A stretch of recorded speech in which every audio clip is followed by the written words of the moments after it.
Before there were words, before there were stories, before there was civilization in the slightest, there was this.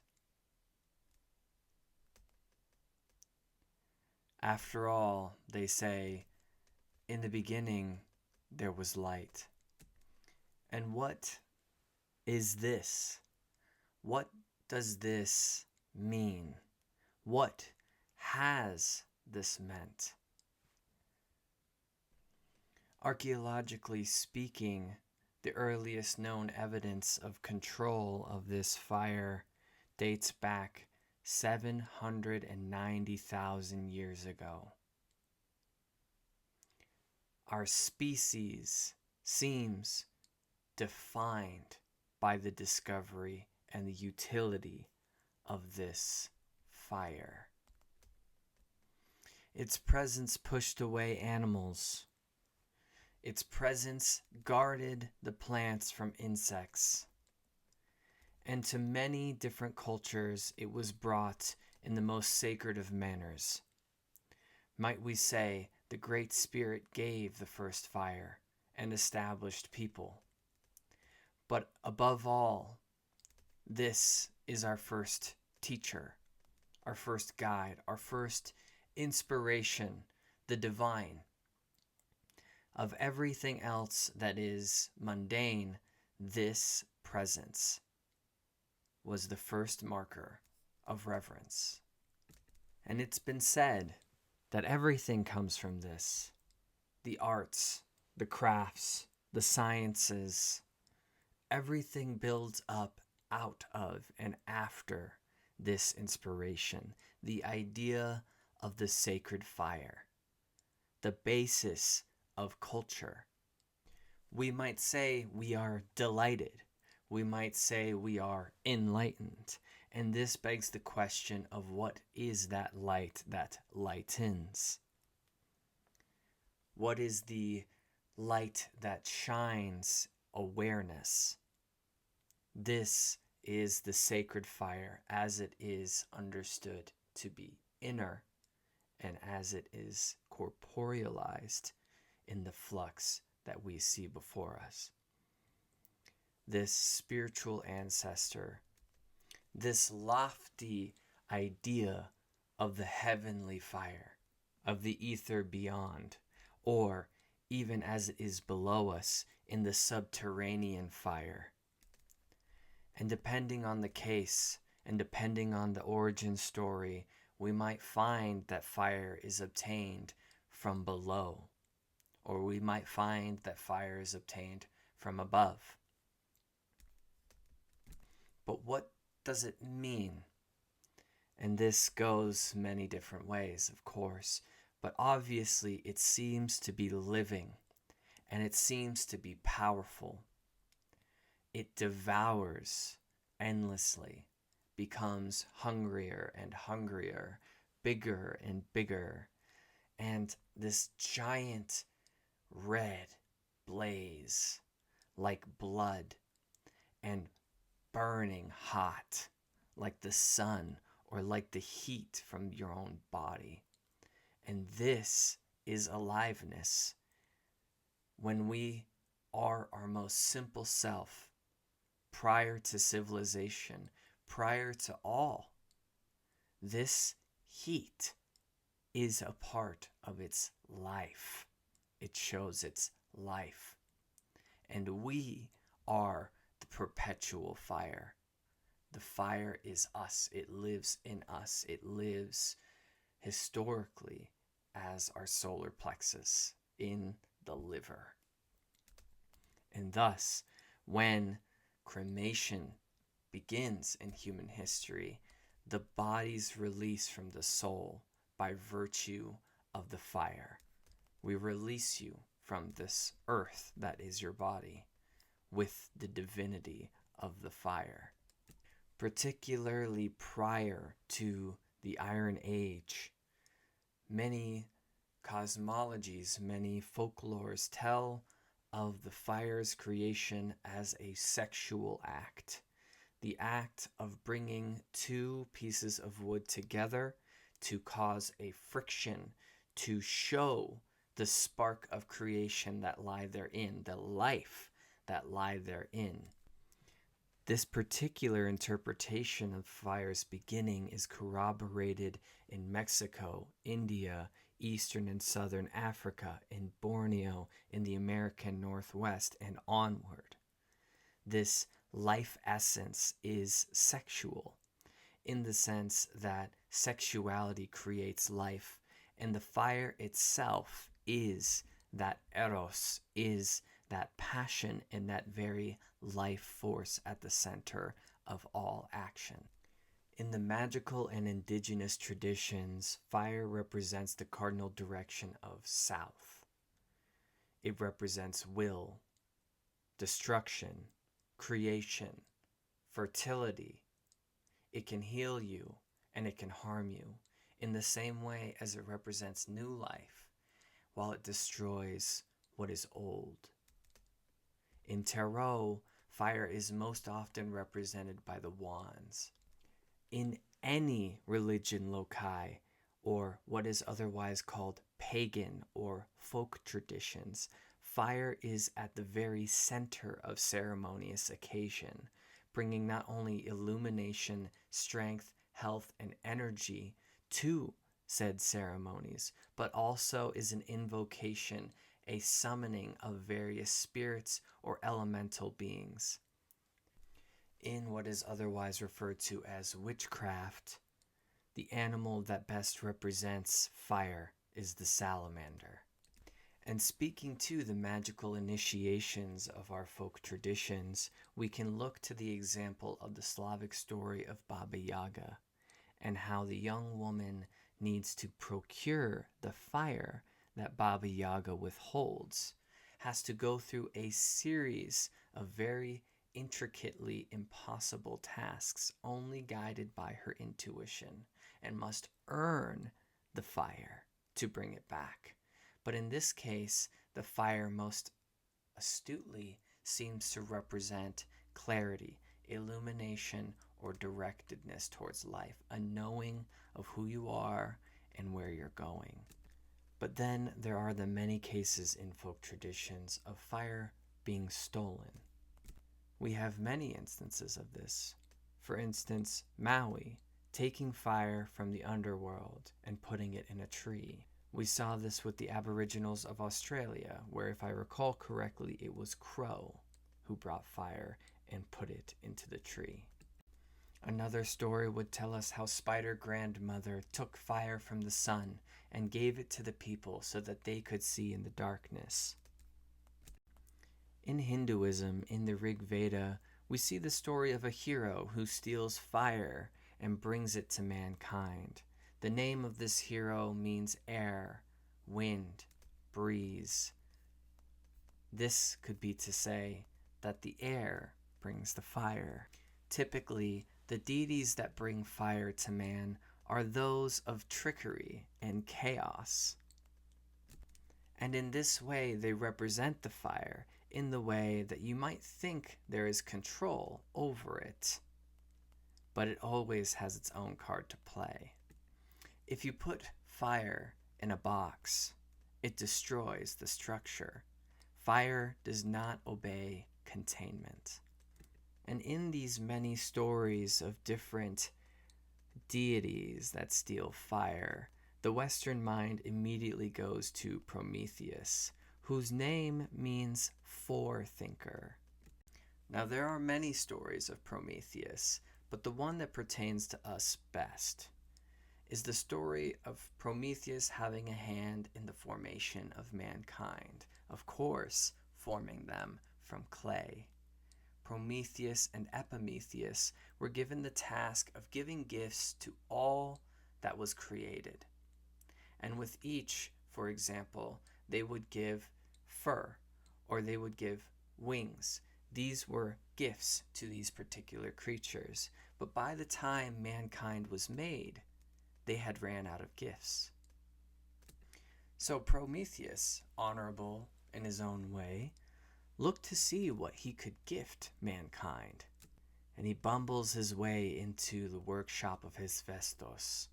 the god of metallurgy and craft, and he takes the fire from the forge and he gifts it to mankind. Of course, this is very implicative because the very act of crafting, the very act of building, of constructing, of changing elements from one to another, or even something as simple and as mundane as cooking, this is all gifted to us by fire. And by virtue of these fundamentals that are gifted to us by the procuring of fire, we can have things like art and science and culture, or what is otherwise called advancement. But to those that know this story, they know that Prometheus gets punished. Zeus has him nailed to a mountain in the Caucasus, and an eagle will eat his liver that will reform itself every day, only to be eaten again and again and again. Now, why this very specific and gruesome act? Well, Prometheus took the fire, and the ancients knew that the fire is also within us. Like a hearth in a yurt, in the center of us is the fire, or what might be called the digestive fire. This is the solar plexus. This is the liver. And thus, the eagle from the sky eats his liver, takes his fire from him every day. But of course, Prometheus isn't the only deity associated with being a fire god. There is also the aforementioned Hephaestus of the forge, and there is Hestia, who is the goddess of the hearth, which harkens back all the way into the goddess tradition of the ancient past. Then for the Romans, we have her equivalent, which is Vesta. And then we also have Vulcan, which is the god of volcanoes or volcanology. In the Celtic pantheon, we have Bel and Brigid. For the Slavic, we have Svarog, and in Hawaii, we have Pele. But let's dial it back a bit and focus on one tradition. In Hinduism, if we go back to the Rig Veda, we'll also see this quote. It says, "I worship the sacred fire. That is chief priest, the deity of the sacrifice, who works according to the seasons, the invoker, best to grant the treasure." And this is Agni, root of the term ignition or igneous rock, fire, the deity that gains access to all other deities, the guardian of truth, he who receives the sacrifice, he who has 7 tongues, he who rides the ram, whose sign is smoke, who conquers riches, who sanctifies the worshipper, and he who burns. The deity of fire, depicted with flaming hair, riding a goat. This deity is conjured in domestic fires, in sacrificial, spiritual, religious fires, in funeral pyres, and of course, the solar plexus at the center. But straight away, this messenger of the gods immediately gives us a tie to Mercury. Not just the planet, but of course the deity by extension, the fastest moving planet, that which is closest to the sun. The quickness of this messaging is exactly why Mercury has those cute little shoes. So in this way, it harkens back to that very beginning that we touched on, fire as the intermediary between earth and the heavens, or us and divinity, that which is beyond us. But of course, we can invite this divinity back in. We can emblemate it. We can benefit from its active presence alongside us. And in Hinduism, this takes the form of the Agnihotra, or the Agni Kayana, or the Agni stoma, among others. This Agni, and by extension the mundane manifestation of fire, is emblematic of our very soul. The in-burning perpetual fire, that soul, which is also the communicator with the divine that is within. So, the sacredness of the fire, and in this particular version, the worship of Agni, is the facilitation of the divine both within and outside. There is the manifestation or the feeding of that inner fire and the feeding of that outer fire. So no wonder Agni is present everywhere. He is the lord of the house. There is the bonfire. There is the campfire. There is the fire at every sort of occasion, birth, marriage, death. There is always a need for that fire around. But it carries more than just the practice of heat or the mundane function that we might otherwise ascribe to it. It is constantly reminding us of something that we seem to have long forgotten. This approach of fire also goes into the cosmic, as the hearth in the center of the yurt represents, and as the solar plexus in the center of your being represents, and as we've practiced as just all being around the bonfire. This is all indicative of the solar system, the sun at the center, feeding, warming, providing, communication, means of being, and everything effectively for those that circle it. And so then there is this old purpose, this old dharma per se, that our position in this world is to be guardians of that light, to guard it, to nourish it, to provide for it, and to help it emanate. But I want to go back to Greece for a bit and talk about the pre-Socratic philosopher Empedocles. And to anybody that has followed the tradition of the pre-Socratic philosophers, the fundamental question was, what is this all made of? What is this all coming from? How did substance delineate into what we're seeing before us? And much of this line of questioning with immediacy goes to conversations on the elements. And accordingly, we'll take this idea. The mass of earth is at the center. Water surrounds that, more or less, and air forms around that. And the idea further, what is beyond that air, is the fire, or the emanation from the sun. This also harkens to the idea of the ether, as it was both burning and it was air. So that divine fire up there, i.e. the sun, brings itself through the layer of air, and air brings it to the earth. More directly speaking, this is lightning, which would otherwise be substantiated by the particular deity bringing the heavenly fire to the earth, i.e. Zeus or Thor.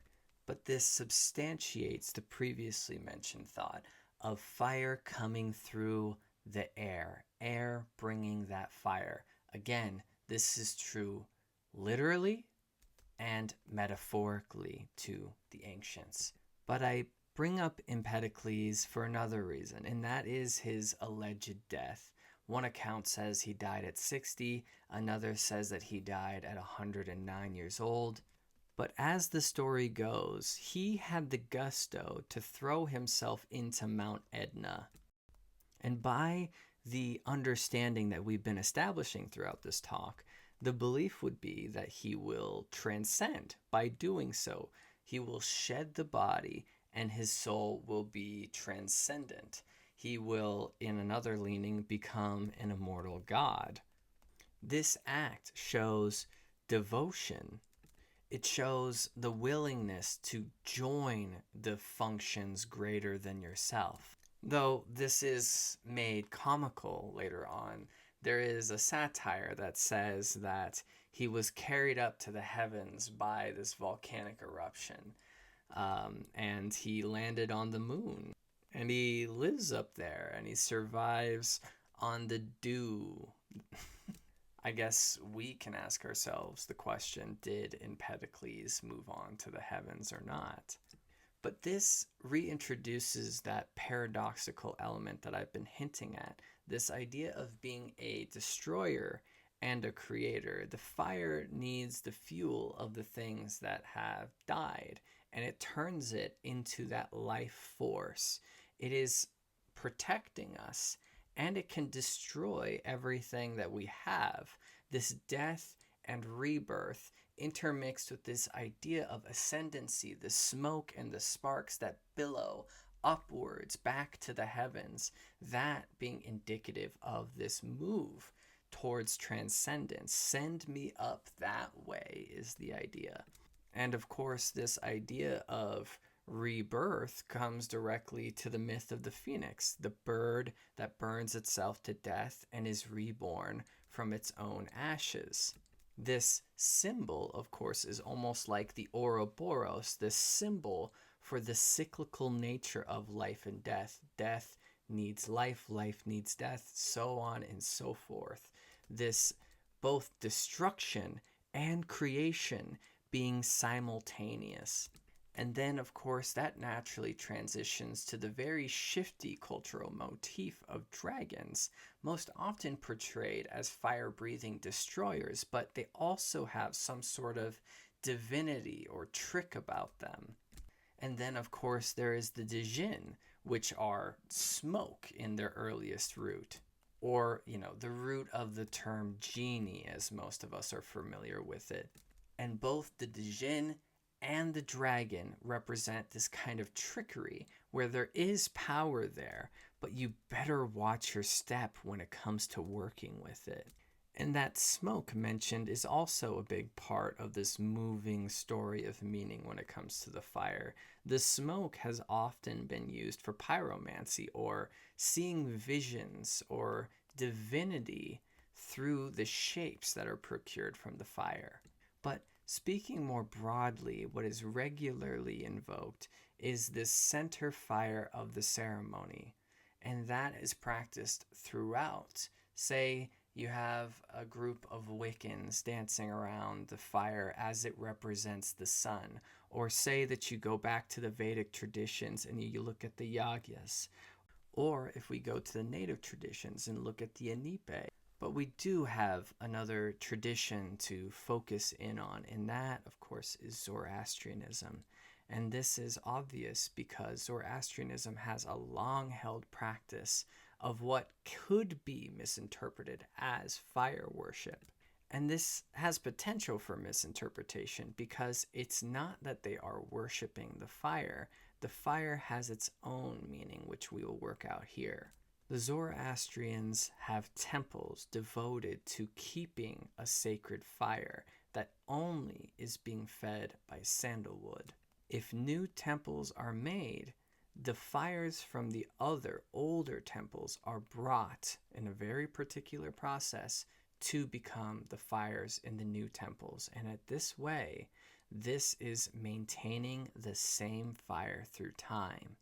This of itself is indicative of the ancient past, the yurt and the fire of the family, the fire that was only kept for that family, of which nobody could interfere with, going through the effort to go so far as taking the ashes from that fire and hiding them from all other people and animals. This as well is indicative of the Olympics. Though the story of that fire is that has gone out many times. Anyhow, though, these fire temples are known as agiaries, which, do you hear that? They're agiaries, agniaries, places of fire, places that keep the holy fire. This fire represents goodness and purity. This is what people strive towards. And for those that are unfamiliar with Zoroastrianism, it is a dualism. There is the holiness of Harur Mazda, the good supreme, and then there is the evil that is Angremenu. This fire is the closest thing of the approach towards Ahura Mazda. So it's not that the fire is Ahura Mazda, it is the closest thing to representing Ahura Mazda. And subsequently, it becomes the utmost importance to preserve this fire, going so far as having the Zoroastrian priests wearing a shawl, almost like a face mask, to make sure that their saliva does not enter the fire. The holy place that contains this fire is known as the Dar-Emir, which in translation is the Porch of Mithra, which for those that have listened to this course through its duration, you know that's quite the nod. Mithra and Zoroastrianism. So naturally, Zoroastrians utilize fire in a copious amount of rituals. Pregnant women light fires in order to protect themselves during that vulnerable time. Lamps are fueled by ghee, which has its own reference back to Agni, who fed off ghee. This is another purifying substance, as the fire itself is a purifying substance. So to only feed it pure things, i.e. just the sandalwood and the ghee, helps to maintain its own purity. But among all the things that represent purity in Zoroastrianism, fire is easily the most central. And after all, Ahura Mazda is the light of wisdom, is that aforementioned illumination that the fire represents, the thing that pushes back the darkness and the chaos, the thing that brings life, that brings animacy to everything. When it comes to the Zoroastrian eschatos, or their end times, of which they would inspire the Abrahamic religions to commit towards as well, this act of the end times is to bring fires to the earth. Fire everywhere. Rivers of molten metal made to walk through that fire. The good souls will be unharmed by the heat, and the corrupt souls will burn in anguish. And this is very telling for what fire will come to represent in Christianity and so forth. This is purification as it's understood by Zoroastrianism. The fire is purity. So those that are of good soul, those that are pure, will not be harmed by the fire, symbolically at least. And those that have sin, those that are corrupt, will burn. So in this translation towards the hellfire of Christianity, the concept of those being punished in hell eternally is because theoretically they continuously reproduce the sin that will cause them to be burned. And that is why it's eternal suffering. Whereas, by that logic, for somebody who is pure and who would otherwise be sent to heaven, if they were in hell, they would be unharmed. This is likened to Jesus's 3 days in hell. But this idea of hellfire in Christianity is by no means the only use of fire. Of course, there is the burning bush. And in the New Testament, the Holy Spirit descends towards the disciples in the form of tongues of fire. Quote, "Then there appeared to them tongues as of fire, which parted and came to rest on each one of them, and they were all filled with the Holy Spirit." And yet again we see how tongues in the ancient iconography represent that symbolism of the fire. And in this case, it seems that the Holy Spirit also acts in the way of fire. And of course, there's Ezekiel's vision where the seraphim, the cherubim, and God himself is enraptured, covered with fire. And this seems almost contradictory, because then the things that are of the above, or the divinity, the heavenly, the good stuff, also brings fire with it. So it seems that everything that is above or below is on fire, and everything that brings that is this purification process. The seraphim, the cherubim, and so forth being covered with fire can only be had by those of good soul. Otherwise, they will burn in their presence. The cherubim having the flaming swords at the gates of Eden is that same sort of motif. They can't enter now because they have sin, and thus they will be burned by that. If they were pure, the fire sword would feasibly have no effect on them. But before I get all nerdy about the implications of the Bible and so forth, I would love to share this quote from James 5. Come now, you rich, weep and howl for the miseries that are coming upon you. Your riches have rotted, and your garments are moth-eaten. Your gold and silver have corroded, and their corrosions will be evidence against you, and will eat your flesh like fire. Skipping ahead. You have fattened your hearts in the day of slaughter. You have condemned and murdered the righteous person. Because sin is sin when it comes to what the fire will burn. It doesn't matter what justification, it will burn those that have it. Pause. This is by no means the only iconography that utilizes fire. The flaming heart as well.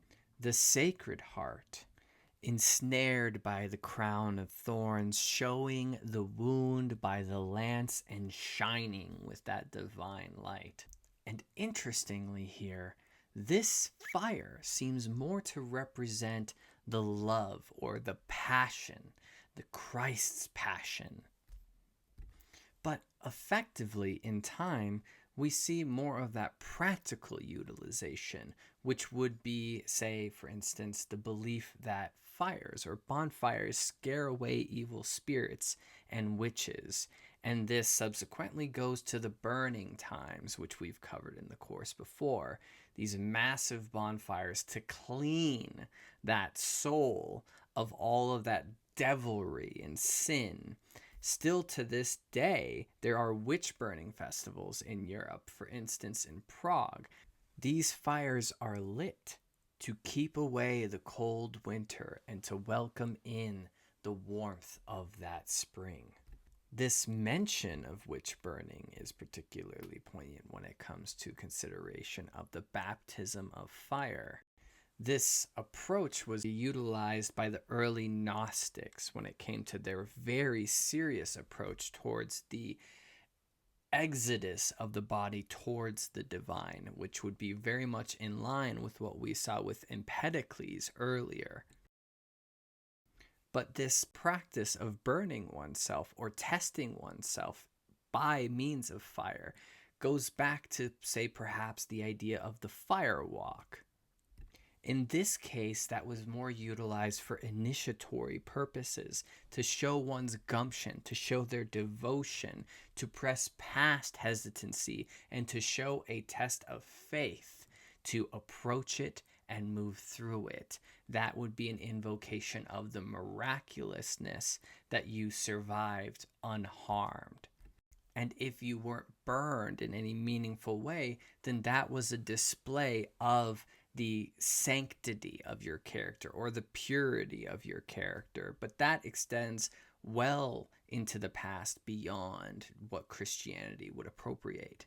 But we could just as easily center the motif of that phrase, baptism by fire, to the early martyrdom of the Christians.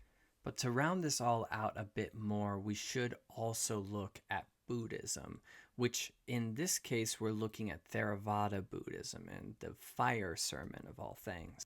The Buddha says, the mind is burning, ideas are burning, mind consciousness is burning, mind contact is burning. Also whatever is felt as pleasant or painful or neither painful nor pleasant, that arises with mind contact in its indispensable condition, that too is burning. Burning with what? Burning with the fire of lust, with the fire of hate, with the fire of delusion. I say it is burning with birth aging and death, with sorrows and lamentations, with pains, with griefs, and with despairs. So here's the other context. It's the turn. Before, we were seeing how fire represents illumination, and here, at least in this particular sermon, as it very much complements where we were at with Christianity, fire is suffering. Desire makes you suffer. Suffering is sin. Here is the syncretism, the talking between two different religions. But to add another layer to this story, the concept of nirvana. Nirvana translates to blowing out. This could be thought of as the extinguishing of that fire. The things that give us a predisposition towards hatred or delusion or greed or any of these sins, that gets blown out. And so enlightenment comes in this odd way from the cessation of fire. But let's step out of all the traditions that we've mentioned thus far. What now does fire mean? Fire means desire and passion. It means intensity. Emotions that are associated with fire tend to be love or lust or anger or pain. Fire very often represents destruction, controlled or uncontrolled. Fire means eternity. It is the renewal. It is the continuity of the world and of life itself. Fire is the soul as it is personified or embodied in the external sun or in the form of the fire itself, and internally with the digestive fire of the solar plexus, i.e. the liver, or the heart, or the abstract idea of the soul within, the intuition, the guiding principle, or the willingness to go on. In this way, too, it represents hope. That as long as there's fire, as long as that fire can be rekindled, there is hope in this world. But then there is also hell. And of course, the fires are below. And as we said in previous stories, the fires were brought up from below. This is the lava. This is the mantle. And thus the underworld is hot, has the fire. And in this case, too, it has to mean purification, provided we follow those traditions. This willingness to drive away evil as it was in our primordial past, to have the fire and shake it about, to push away the predatory animals and to push away the insects that threaten our crops. But of all of these things, you could say the one linchpin between them all is the idea of power. It has a power. And that power goes both ways. It's a wily thing. And subsequently, by its wily nature, we have been very wily in defining its nature. But throughout our whole history, well beyond record, this has been here with us. It has been a guide through the darkness for us. It has been the thing that produces the food and the industry, the metallurgy, all the applications of regular mundane function. It has been here the whole time. It is our bond. It is our connection to the luminous. And it is the very progenitor of the many things that we identify as distinctly human. And we don't have to know what it is. We don't have to know what it means. We just call it fire.